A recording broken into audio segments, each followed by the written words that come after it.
I've been sitting here for like 15 minutes trying to figure out how to start this. My head is completely spinning. My thoughts are just all over the place.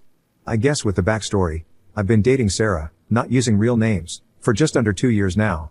She has a close friend John, who she's known since she was a child. I never liked him. He was always a little creepy, blatantly flirted with Sarah for the entirety of our relationship and made occasional passes that I was not comfortable. So cut to like 2 weeks back, Sarah and I were invited to a gathering/party by a mutual friend.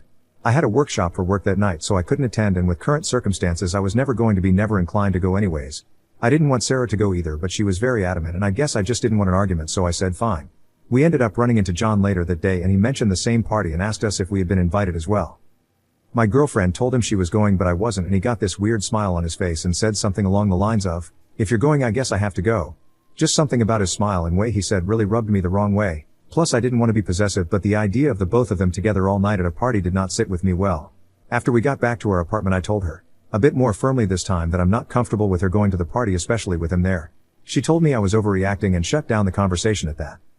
I'm sure most of you can figure out where this is going. I went to the workshop and she went to the party. It got to be like 2 a.m. and she hadn't gotten home nor was answering my calls. Naturally I was incredibly worried. About an hour later one of her friends called me and told me was found unconscious at the party and driven to the hospital. She was roped by John. After spending 2 days including that night at the hospital and talking with police, I took her home. She told me John drugged her and dragged her upstairs where it happened in one of the bedrooms. House the party was at is very large. She was an absolute mess. She didn't want to go outside. She wasn't eating. Had terrible nightmares. I did everything I could to comfort her through this process. I was devastated for her and hated to see her like this, and I know this makes me sound like a terrible person. I don't blame her for John assaulting her, but I couldn't get the fact I tried more than once to dissuade her from going to the party, and specifically saying her being with John makes me uncomfortable out of my head. I feel I could have done more to protect her and she should have listened to how I felt. Important side note. Turns out John is literal living garbage. After her assault we both felt it was best to get justice. There were drugs in her system and all the physical indications of rape. We immediately filed a restraining order and the police opened an investigation. Within the span on a week after news had gotten around, 2 other girls came forward with similar encounter with John. So the guy is basically a serial rapist. Cut to now. My girlfriend is still in no better shape than she was 2 weeks ago. She gets panic attacks out of nowhere. She's lost like 15 pounds and absolutely refuses to leave our apartment even to seek therapy. I was committed to taking care of her and being there for her, but I got a call from one of my close friends, Sam, this morning. It was a long conversation, but it basically boiled down to him, as well as many others at the party that night, saw Sarah flirting with John the entire beginning of the party. According to him and people he had been talking to, she was at the very least matching, if not being the initiator in these exchanges with John. He also recounts that she wasn't blackout drunk or seemingly that out of it, and worst of all, many saw her holding John's hand taking John upstairs. At this point I feel like I want to vomit. He told me he wanted the situation to cool down a bit before telling me, and was going to tell me after the party what happened, but with her being taken to the hospital under the circumstances, he didn't feel it was the right time. I decided to not assume anything and asked her about the specifics about what happened that night. She tried to tell me the same thing, that she was drugged and dragged to a bedroom, but when I told her what Sam had told me, the color completely drained from her face. She started to panic and I did my best to calm her down, but it was at least 30 minutes before she could catch her breath to speak. She was sobbing, but she was coherent enough to understand and basically confessed to cheating on me. She said she was drunk and hadn't been out for so long she wanted some adventure. She admitted she the one that took John to the bedroom and wasn't dragged there against her will. She kept apologizing and saying it was a terrible mistake and that nothing else was a lie. He did rope her. I believe the last part. As far as I can understand now, it was when they were in the bedroom fooling around when he slipped something into here or something like that, then he forced himself on her. I don't know what to do anymore. She was roped, but to me the everything before that was her still intending to cheat and actively cheating on me. I am devastated and I don't even want to look at her right now. I left the apartment and am currently at Sam's house. I don't know anything anymore. She lost her job to COVID. I pay rent for the apartment where her name isn't on the lease, and groceries. She's become completely emotionally dependent on me the past few weeks. If I did break up with her, she would have nowhere to go, and as much as I resent her, I don't want something terrible happening to her. Please help. I need advice. Don't know what to do. Edit. There's been a lot of responses in a short time, so I thought it would be best to address some things here. First off, I've been made aware that 2 posts of somewhat similar situations have to posted to this sub in the past 2 weeks or so. I don't know what I could post here to prove this is true without exposing my privacy, so I'm sorry, but all I can do is give you my word. I'm just here looking for advice. I don't think this is something someone should be fantasizing for a karma farm. It's completely upended my life. Second thing is people questioning Sarah's account of the events. I didn't include every detail because I'm just trying to get my thoughts out, but her story matches the other 2 women who came forward in terms of the pattern of John's behavior. The 2 other women were also initially in a consensual environment before he drugged them and assaulted them. From what they've said and posted, a large part of the reason they didn't come forward was because it started as consensual and they thought that would make them not be believed. I also didn't want to get too graphic, but the nature of Sarah's assault was very violent and not something most anybody would consent to, so that may be why he drugs them first as well. She had and still has traces of large bruises around her neck and other parts of her body, as well as scratches and gashes. I don't really doubt at all she was indeed assaulted. The drug found in her system was ketamine. While Sarah did enjoy partying, she never did anything harder than weed. Third, Sarah has been living abroad for school since starting college. Her parents have been made aware of the situation, but coming from a very religious background, while concerned for her well-being, aren't exactly being supportive nor have put in the effort to come see her.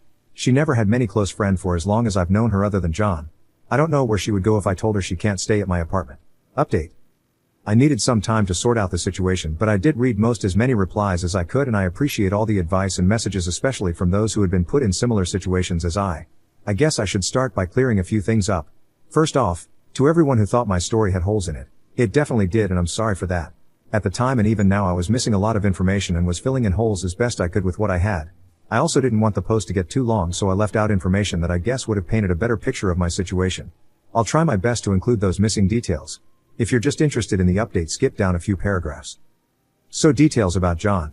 He is part of Sarah and I's social circle and lives quite close to us. Some of the behavior from John towards Sarah that made me uncomfortable throughout the course of our relationship included constantly making comments about her body, putting his arm around her every chance he could, asking her to go with him on trip to Europe last summer, just the two of them, poking her breasts when she's wearing tight clothing, saying things like "I'm lucky I met her when I did, or she would have been with him by now," etc.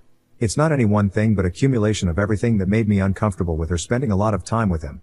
She never encouraged his behavior, at least when I was around, but didn't actively discourage it either, despite we openly talking to her about my boundaries.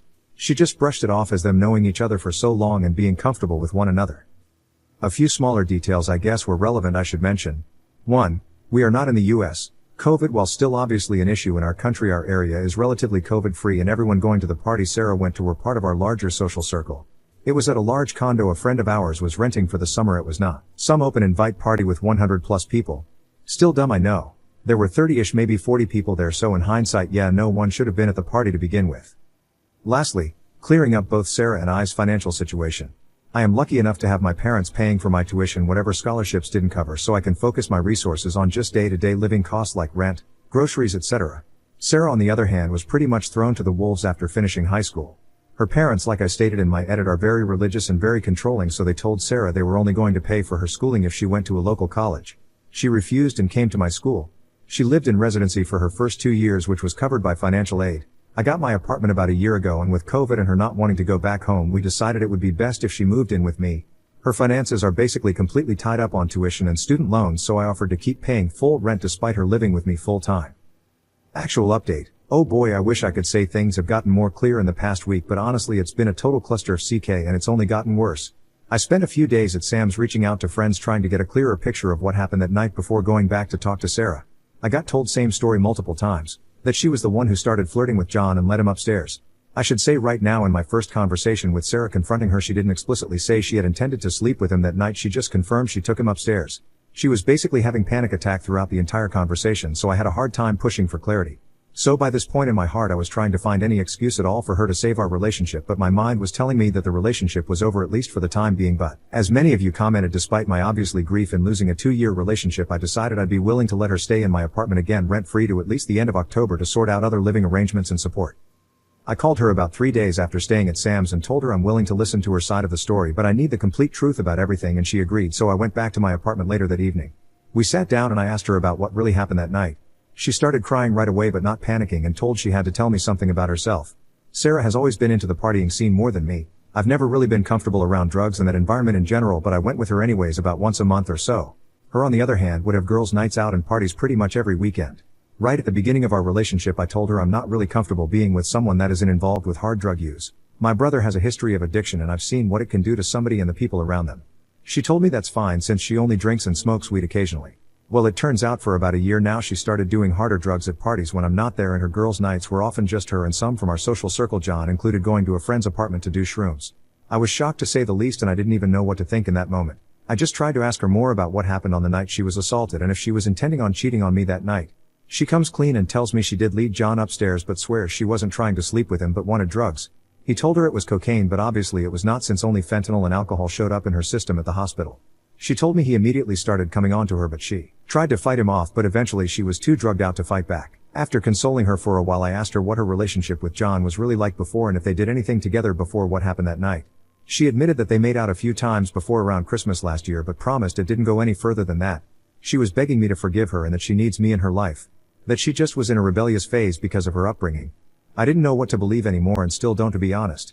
I just was completely overwhelmed by everything. So I told her I needed to clear my head and left again. Sam was nice enough to let me stay at his place again. I talked to some of my friends. She said she was doing substance with and they confirmed. I was pretty upset at them for hiding it from me, but they told me she basically forced them to keep it a secret from me. It feels like so much of my relationship was a lie. She wasn't the person I thought she was and she lied constantly for who knows how long. At this point my mind is basically made up, so I call her and told her it's over, but she can stay at my apartment till the end of October, but only if she finds a therapist and gets help during that time.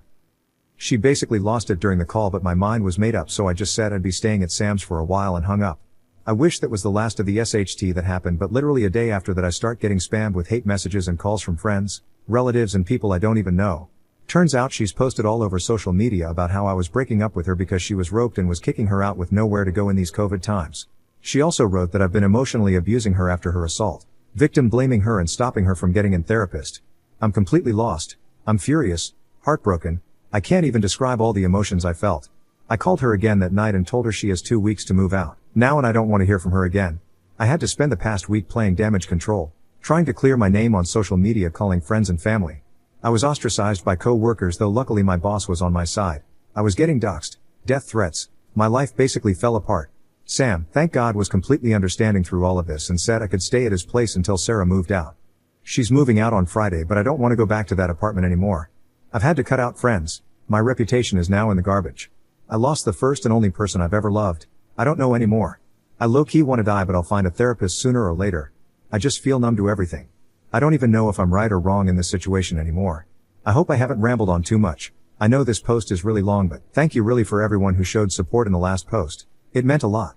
Edit. Someone's comment made me realize she was still lying to me the second time I talked to her. She changed her story about what she was drugged with and I didn't even realize.